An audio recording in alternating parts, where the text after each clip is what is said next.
All right, what's going on, guys? Dr. Matt here, host of the ROX Lab podcast. We got another special guest on, Greyson Kilgore, owner of Greyson Kilgore Coaching, and we're super excited to have you on today.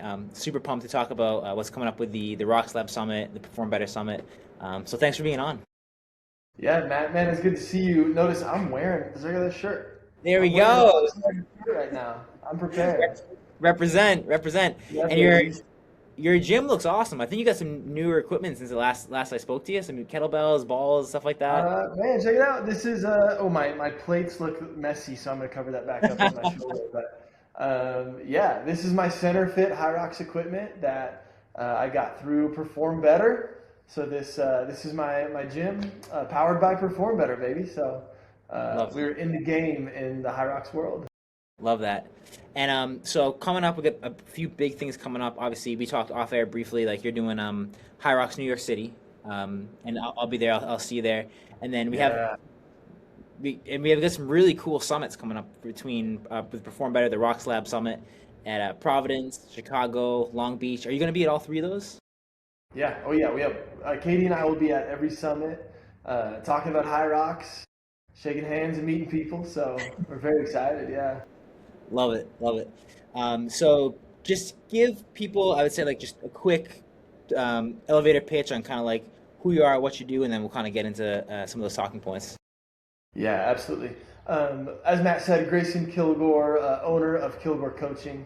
I predominantly coach hybrid athletes and outdoor athletes, um, and really leaning heavy into the high rock space right now. So I am a HYROX Elite 15 athlete, finishing fourth this year in the North American Regional Championship. And Matt, this is like maybe a little arrogant to say, but I looked it up and AI says this is true. I am the fourth fastest HYROX athlete in American history. So Oh, that's a big time number for me. So that's huge. um, that's huge, right? I'm pretty excited about it. I'm pretty That's excited. huge. Yeah. Um, so HYROX, a professional HYROX athlete, professional HYROX coach. This is what I do. We're speaking my language today. My wife, Katie Duke, will be at all of the summits with me. She is the more interesting, more fun, and better athlete of the two of us. So she couldn't be here today, but she'll be at all the summits as well. That's awesome. That's awesome. So yeah, so today obviously we're talking about HYROX, and just to give a brief like synopsis. So HYROX is the fastest growing fitness movement on the planet right now.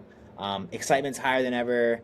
Classes are popping up on every gym across the country and world. It started in Germany. It's across the world. Yeah. But I think what a lot of people might be missing are some like key elements that are preparing athletes for the race. And I know that's what you and Katie are really diving deep into, from a race perspective, from a training perspective, and a coaching perspective, getting into these summits. So I guess give me a brief synopsis of like what you guys are going to be like covering for the summit. Yeah, man, I am so excited for the summit. We've been preparing for a while. Here's the deal. If someone owns a gym, if you go to a gym, if you follow the fitness world at all, you've heard about HYROX at this point. I think most gym owners and coaches are trying to consider like, should I implement a HYROX training into the structure of my regular week? And most people are beyond that question at this point. The real question is how and how quickly can I get this HYROX training implemented in what I'm doing? Because everybody kind of wants a piece of it at this point. For example, there's not HYROX will never come to Boise, Idaho, where I live. Our city is far too small. Almost like every gym that I know of that does group training has added HYROX training already to their training systems in my city. And HYROX isn't coming here. That's just how big this event has gotten. So what Katie and I intend to do is to cover what the race is, first of all, and just go over like very basic, like here's the movements, even like here's some strategies to get really good at the movements. And part of that is going to cover why the race is so significant culturally and just for people, and why it's so intriguing and interesting right now, why people are pouring their time and their money into it. Then we're going to cover the training, like really like what it takes to become like really good at HYROX. And so we're going to dive a little bit into like just our experience as professional athletes in that space, but also as coaches, we're going to translate that into the like, okay, here's what good training for HYROX looks like. Here's the energy systems you need to care about, workout durations, training durations, major skills that an athlete needs. And then we're going to translate that into the coaching piece, which I really believe involves like how to coach a really high quality HYROX workout. And then the other piece is like how to, like on the business side of things, talking around equipment and class sizes, how to implement like a great HYROX training into your gym. Very cool. So you're covering it all. Yeah, we're covering it, baby. Yeah. I think that's great because a lot of people, they know about it, they heard about it, they might want to do it or they've done it, but how to actually get into the nitty gritty of it is where they're missing pieces. So you're covering that. Yeah, man, I really think that whether you're an athlete or a coach or a gym owner, you want to be at this HYROX Summit experience because we're approaching it from all the angles, right? You're going to hear from some of the fastest HYROXers in the nation and talking about what great training looks like. So if you're just if you're listening, you're like, man, I'm not a coach or a gym owner. I'm just really interested in like learning how to be great at this. Then it's going to be very useful for you. But if you're a gym owner and a coach, you say, man, I'd love to hear from someone who not only has been coaching this for a long time, but has also studied and practiced and implemented this training in their own life in a way that's been incredibly successful. Then I think that's a good fit for those people too. That's awesome. I love it.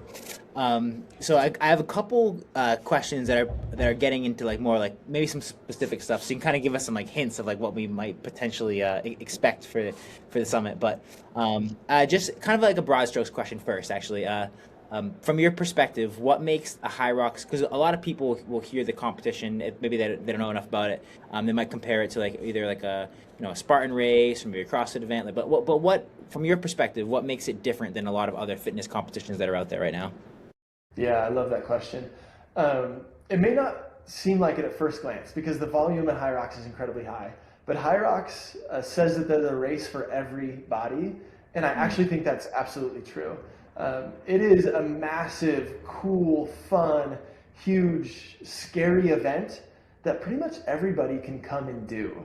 So I love it because it is, the movements are as old as time, I always say. We're talking about lunging, pushing, pulling, squatting, carrying, and running. Like that's like, and jumping, right? That's what the human body is made to do. And I think you and I have talked about that before.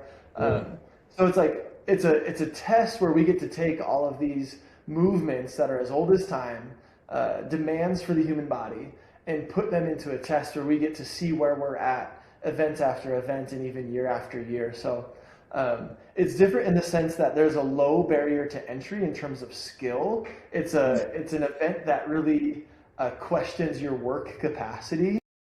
And that's really fun because it's going to give you a chance to measure that and grow in that. So the other thing that's really awesome about HYROX is, for the most part, it's a replicated event. So everywhere you go, you're going to be able to compare your performance in individual activities from one station to the next. So that makes it a little bit different than Spartan or trail running because it's hard to compare results there. And it's a little bit different from like CrossFit because CrossFit is a high level of skill and requires a lot of skill around like barbells and gymnastics and things like that. And you don't have to be able to do those things to get into HYROX. Right. So it really, truly, uniquely is its own thing. Mm-hmm. HYROX. It's different. It's different than anything that's kind of preceded it. It's its own thing. Yeah, absolutely. Yeah, and it's such a massive beast at this point. Like the HYROX, you and I just said off camera that we're going to HYROX NYC. They're projecting over 30,000 competitors for that event. It spans 2 weekends, man. That's insane. That's almost an unfathomable number for an event like that. So that's awesome. And they run a great event. So like I'm sure like they've figured out a way to make that just flow seamlessly. Like. One thing that I love about it, one thing I'll always say as a coach is that our glory days as athletes didn't end in high school. Like the best time to be an athlete is through your adult life. And one thing that HYROX does really well is they make you feel like a high level athlete. Like when you walk in, they didn't skimp on anything. Like everything's dialed in for you. They don't care how good you are. They like you're gonna walk into that event and you're gonna feel valuable, and like that event is designed for you to really succeed and have a great time. So it's really really cool. I want to ask you a couple, like, again, like the questions that are like specific. So it gives people almost like a little preview as far as like some Yeah. training and some race day stuff. So I've got a couple lists here. First one I got for you.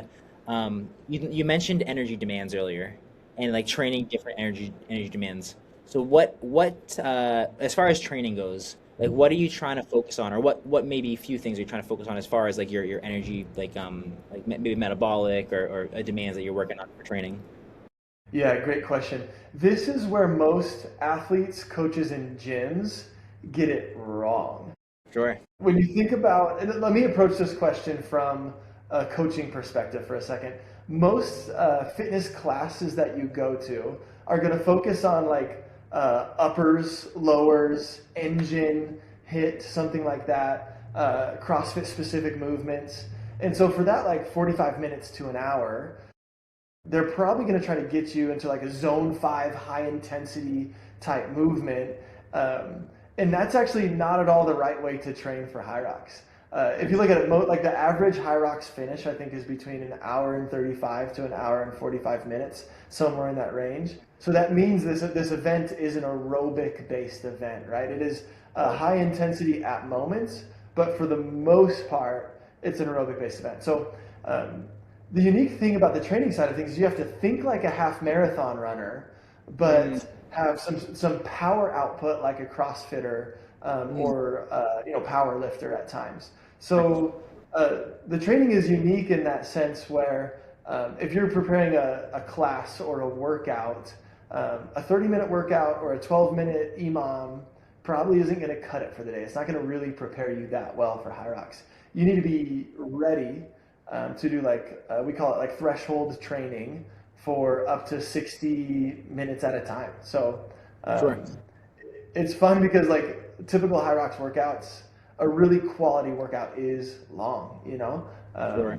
but the intensity is right at that like uncomfortable spot where you're not. It's not like an aerobic zone 2 kind of workout, but it's not a zone 5 high intensity workout. You're right in that zone 4 where you're just like grinding away at a good steady pace. From me as for the distance, that analogy to the half marathon makes total sense. Of like you got to Totally. push hard, but you got to be able to sustain that for an hour and a half. It's like you Yeah. got to do both. You push too Uh-huh. hard, you're not gonna last an hour and a half. You gotta find that Yeah. level. So it's a good Yeah. point like that. I think early on, HYROX wanted to, they kind of branded themselves as like finding the middle ground between strength and endurance. That's not really true because the strength is still like muscular endurance. It's not really like total like maximum output. But the thing is like if you're training really well for HYROX, you're thinking, okay, it's a 55% of this race is running. So I got to be a good runner. It's like, but oh man, 45% of this race is like station work and rep work. So I need to be good at like repping and moving. I constantly feel the tension between those two. Like, man, my running is great. Oh, I need to get my reps in. I was like, oh, my reps are great. I need to dial in my running. So they do a great job of like making you hang in the balance there of like I need to somehow develop both of these things at the same time. Totally. Um, another kind of piggyback question on that. I've talked about running.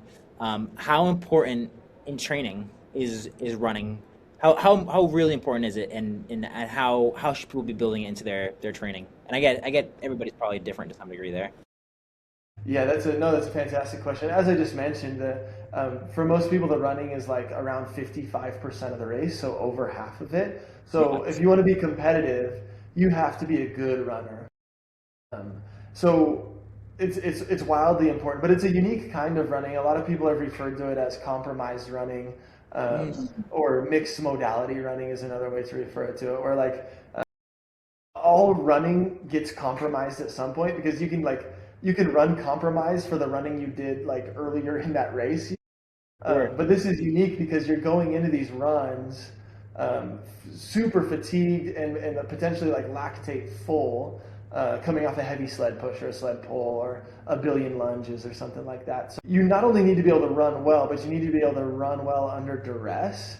And so it's kind of like recovery running and trying to get back to like a manageable heart rate, and to get right in like the correct flow, the correct technique to run well while compromised. So running is really important, and like running technique, running efficiency is super important in HYROX, because you may be fast, but if you can't hold the right posture and the right technique after a heavy load, you're not fast anymore. So running is really, really important in HYROX. That's cool. And as far as like maybe a week to week training perspective, like how do you find do you balance like running with like maybe like sims with like strength training, or is it kind of like different person to person?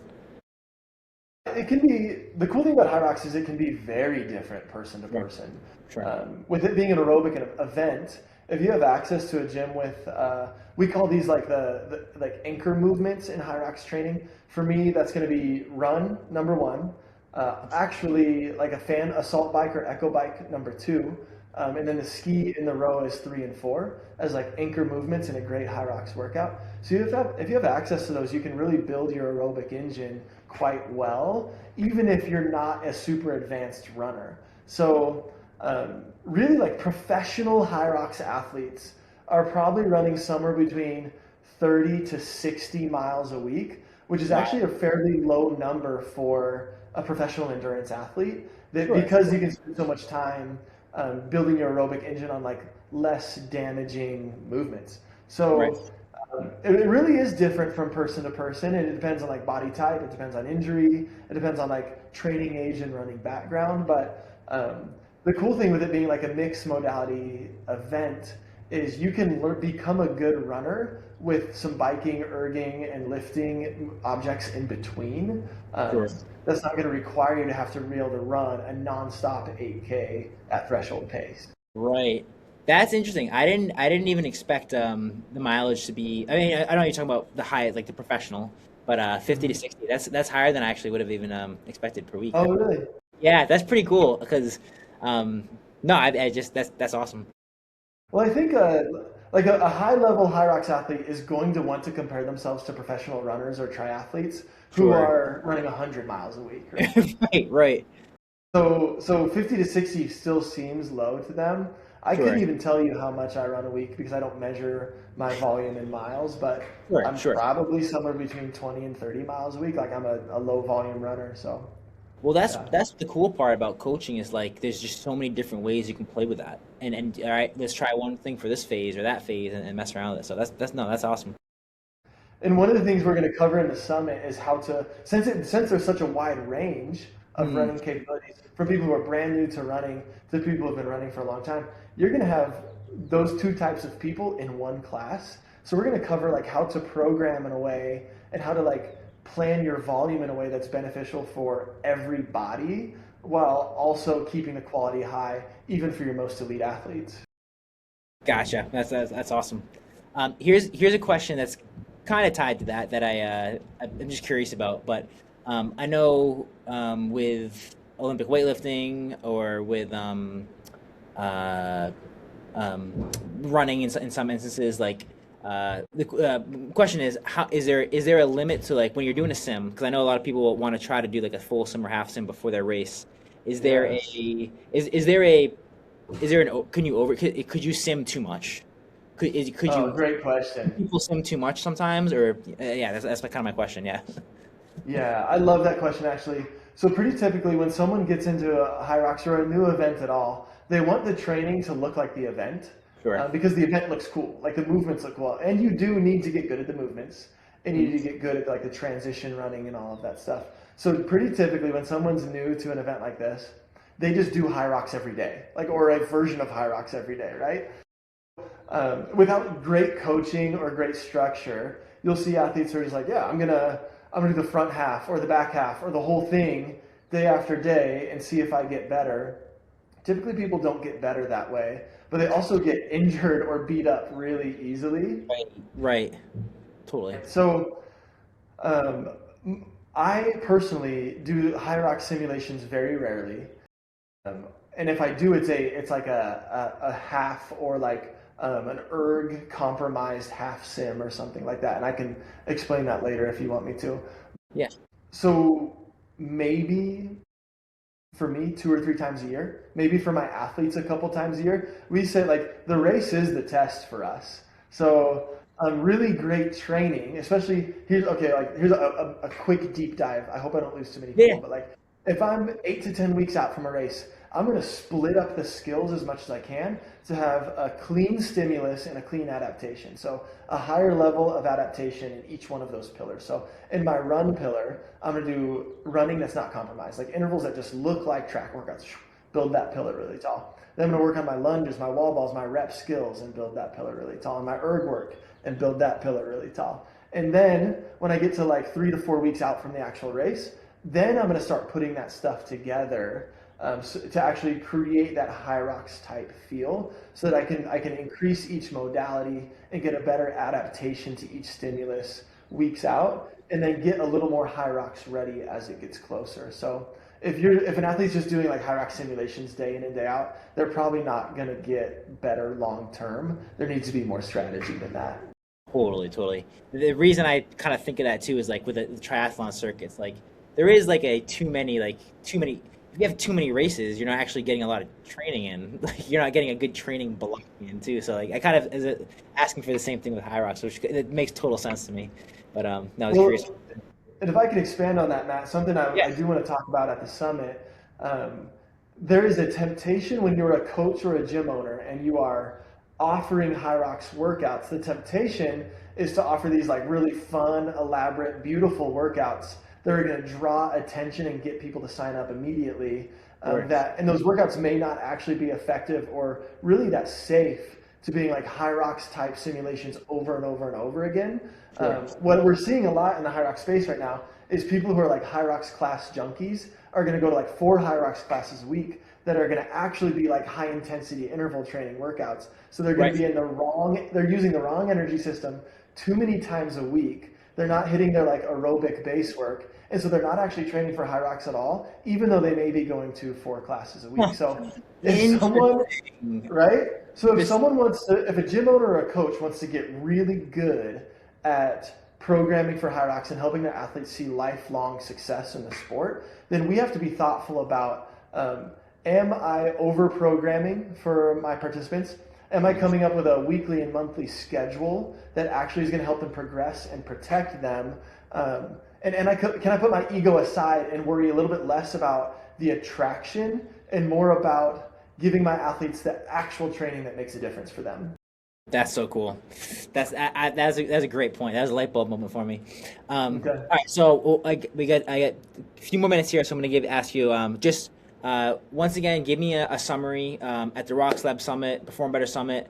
What do you guys, just broad topics, what are you guys covering overall? Okay, absolutely. As I mentioned, we're going to cover the race, we're going to cover the training, and we're going to cover the coaching. So throughout this conversation, you've probably heard my passion for each. Initially, as we cover the race portion, we do want to communicate the significance of the race. And so we're going to bring some data. And that's the cool thing about HYROX is it's a very data-driven sport. Every athlete gets a full data page on their account that's going to show their time for each station, their splits for each run, and like they even have a simulation mode within the data page that will allow you to adjust those times to see how you would have gotten faster based on if you would improve in certain areas. So we're going to talk a little bit about that. We're going to actually have equipment in the room. We're going to have the actual center fit HYROX equipment in the room where we're going to actually demonstrate like best practices in those movements. And I really think that's going to be valuable for people because we've raced as much as anybody, so we really do know what works. So we're going to be handing off that information to athletes as well and to coaches as well. It makes a difference if you're a coach and you're coaching like a HYROX workout. You want to make sure you're offering your athletes the best practices and the best skills in that movement. So we're going to kind of go into some great detail there. And that's going to fade into obviously the training side of things. And then on the coaching side of things, Katie and I have been coaching HYROX classes for 3 years now. So right around the time that like we started racing, we started implementing like our training methodologies into our actual group programming. So we're going to be offering some of those details as well in terms of how to set yourself apart as a HYROX coach when every gym has a HYROX class. Like we're going to say, here's how to program effectively for every body, every kind of person. Here's how we're going to build aerobic capacity for different injuries, different ages, different capabilities, and how to like really put together workouts that train somebody for HYROX, things that look like HYROX, and even how to schedule that out so that you can keep it going forever without injuring your people or burning them out on the process. Awesome. So some really like great intel, great information, and some tactical stuff that they can use literally like the next day. Absolutely. Perfect. Yeah. All right. Where can how can people get in contact with you? Where can people find you? Yeah, on my website, kilgorecoaching.com, we offer personalized training packages for individuals, and we've just started offering gym HYROX, group training programming for gyms who want to offer HYROX classes. So kilgorecoaching.com is where you can find information about that. And I'm on Instagram at gkilgore.coaching. So look for our race photos and some awesome coaching tips there. Very cool. All right. Thanks for being on, and ROX Lab signing off. Thanks, Matt. You got it.